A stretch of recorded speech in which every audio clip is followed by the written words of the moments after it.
Yo, Ron Murray, Mr. High School Holler. Glitz out, you did. Ron Murray, Mr. High School Holler, the biggest champions only at the big station. And here tonight, out of the 817, those 6A D1 state champion, North Crowley Panthers. And with me, head man, Coach Tommy Brakel. Coach Brakel, how you doing? What's good, man? How are you? Man, what's going on, Coach Brakel? Excited to be here. Hey, I'm excited to talk with you. So let's get right to it. You're someone that helped open this campus at North Crowley. So to win 2 championships there now, how does that feel? Man, it feels amazing. I mean, that school, the community, the Southwest Fort Worth area, it just means so much to me personally. I also graduated from Crowley High School. I've lived in Fort Worth all my life, and so to be able to bring that type of success back to Fort Worth and back to North Crowley High School, it's amazing. All right, so just talk about that being there. You had your first championship in 2008, now 2026. Did you ever think you would get back, or how was just that stretch before getting back to another championship? Yeah, man, I mean, it's just one of those things. I mean, when you're playing at the highest level, classification-wise, it's just so incredibly competitive. And there are so many great teams that don't ever even get the opportunity to go down there and compete for a state championship. So to be able to just keep, knocking on the door until it opens again for you, very gratifying. All right, you had a special class in 2008. What was special about this 2026 group that you knew you could get to a state championship with? Yeah, I mean, we were very talented. We had a lot of guys with a lot of experience, and we really felt like that they would end up meshing together. But we knew it was going to take some time as well. And so anytime that you're asking a group to mesh together, to kind of be unselfish, give up some of those individual goals, things like that for the good of the team, sometimes it takes a little bit of time. But they did it, and it was so gratifying to see them to reap the rewards at the end of it. All right, one thing that we did talk about at the media day was your non-conference scheduling, your non-district scheduling. Talk about how that just made you better and got you ready to compete when it was state championship time. Well, again, sometimes you have to strategically schedule in this business, and we knew we were going to be really good. We knew that we needed to be challenged early, so we put together a national schedule, and it didn't matter whether it was the actual schedule itself or even our fall preseason schedule, before we officially got started. Every event that we agreed to play in, we said we want the very best. Give us all the smoke, we'll take whatever, and I think that really helped us out down the stretch. All right, you as a coach, talk about Tommy Brakel in 2008 and Coach Tommy Brakel in 2026. I think you need to ask some of my ex-players. They say I've gotten softer over the years. I think I've gotten a little more understanding. I think in this business, you've got to continue to grow. You've got to continue to adapt. The athletes are different. Their families are different. What's important to them is different.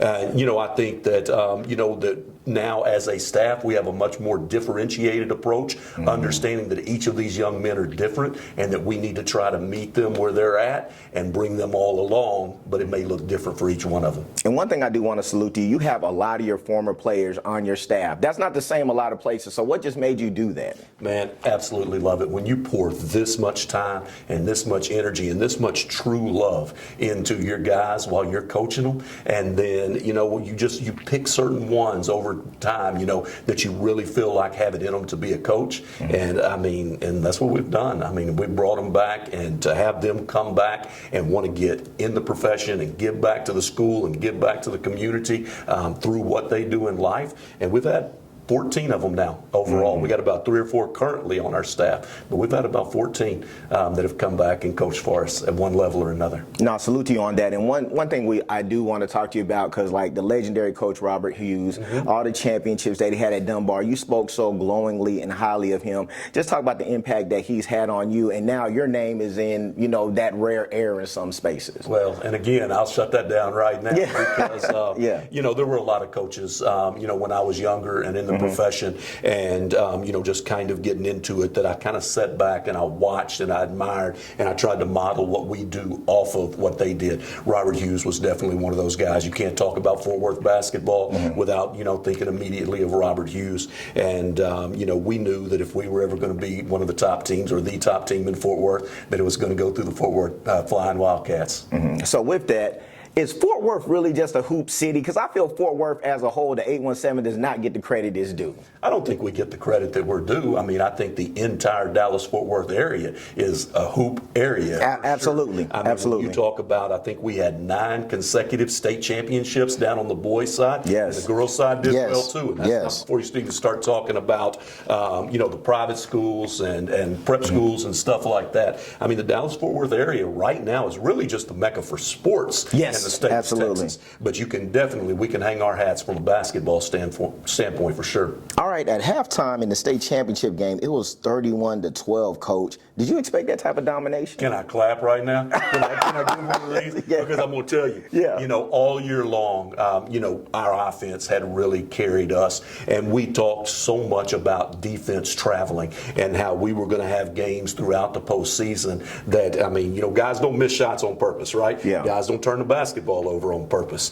But those games happen. And we knew that they were going to happen, and we knew they were going to happen against quality teams. Right. And so we preached and preached and preached about how we have to defend. We have to defend early. We have to enforce our will. And for us to be able to come out and do that on the biggest stage, that was gratifying as well. And talking about traveling, you beat San Antonio Brennan pretty much in their backyard. How did you prepare your team for that? So, we knew going in that we wanted to just kind of stay in our routine the whole way, what had made us successful on the entire season. So basically everything going up to that point, we tried to keep it as normal as possible. I remember talking to them in pregame, when you're ranked number 2 in the state, and this was kind of my pregame speech to them, I said, we were going to throw a little David and Goliath point to it, right? But when you're number 2 in the state, you can't really beat David. Not as much. Not as much. And you've been number 2 all year long. But there were some similarities. San Antonio Brennan was huge, right? Yeah. Just size-wise, 6'9", 6'10", another 6'7" kid. Their front line was huge. And, and then we were going and playing in one of the biggest arenas that we had played in, or the biggest arena, in front of one of the biggest crowds, right. In the biggest moment. And so, we just talked about that these, things that were, could seem monumental, that we needed to be David, we needed to go out and conquer them. And y'all definitely did it for the 817. And you were very vocal about, the state semifinals and how, it's not in San Antonio and everything. So I do want to talk to you about the split. You're someone that's won a championship pre-split, and you've won a championship during the, the divisional split in hoops. How do you feel about the two? Just pros and cons, your thoughts? Yeah, and this is just opinion. I liked it better before. I liked the fact that, you got the entire 6A classification, the entire 5A classification, and it's not big school, small school stuff. It's, you line up and you're 6A, and, here's who you're playing against. Here's who you're competing against, in the state. And, even with the split, then they started splitting up in no regional tournament, no state tournament. Right. And it kind of changed the format a little bit, too.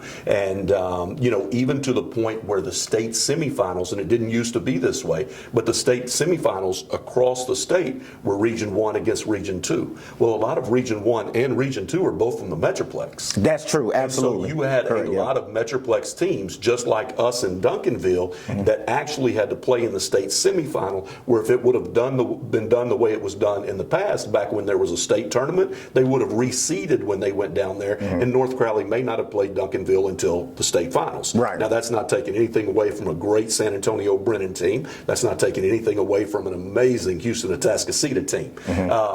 But in every classification, it was Region 1 versus Region 2 in the state semifinals. There was no reseeding. All right, and also being the athletic director at North Crowley, just having so many competitive programs. Wasn't too long ago, big shout out to India Mayberry, 100 and 200, bringing back gold. Football team, bringing back the state championship. You all bringing back another championship. Just talk about the athletic department and so much support. The football team was there to support y'all the whole way through. So just talk about the whole athletic culture there. I'm just going to tell you from a coordinator standpoint, I could not be more proud. I could not be more proud about the way the kids get behind one another, truly pull for one another, the things that the coaches do, to help. Those kids didn't all get there and everything by themselves. Correct, Their yes. coaches supported that. They gave up their time. We try to do the same thing for the football program. At the start of the year, North Crowley's playing Crowley. It's nothing for us to get on a bus and go to the game and our stuff, to make sure that we're supporting those guys. So, again, I keep using the word gratifying, but that's exactly what it is.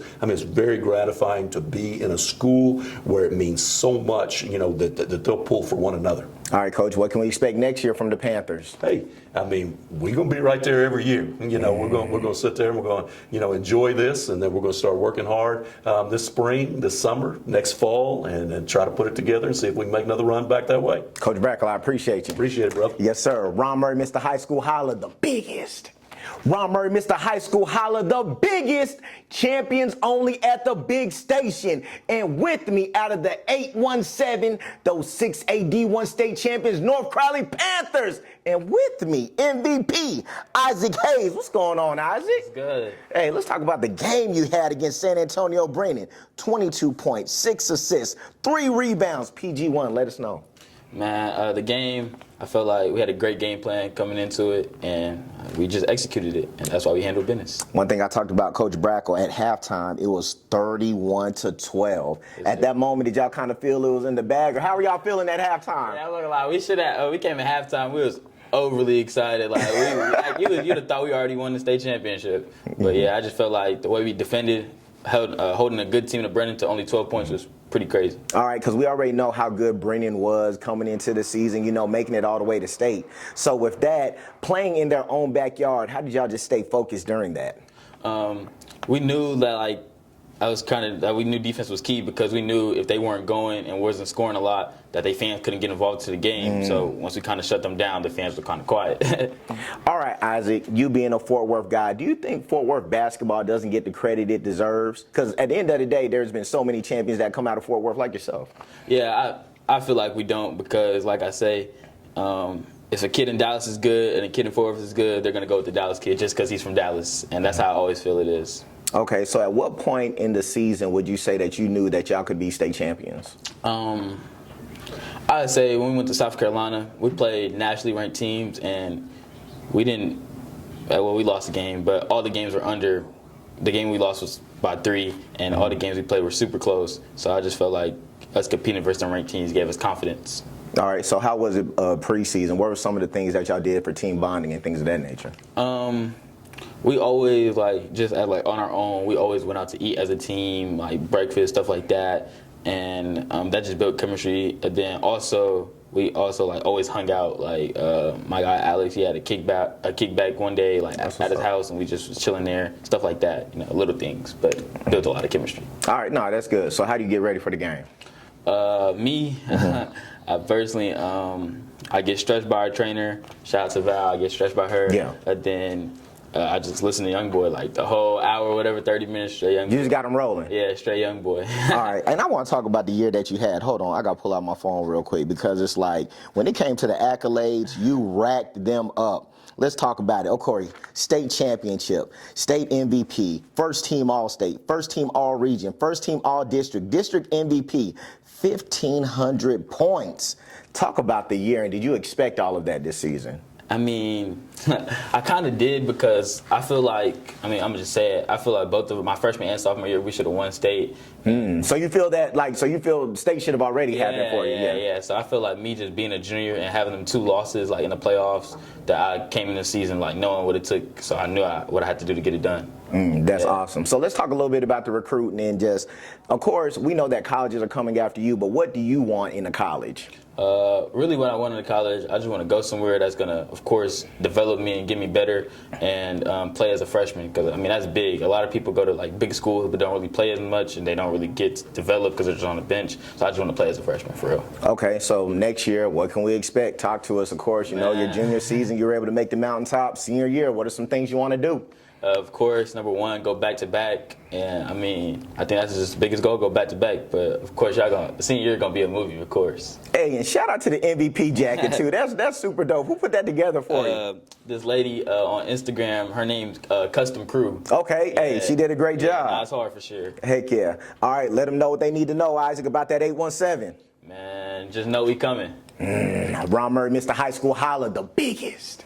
Yeah, it's there.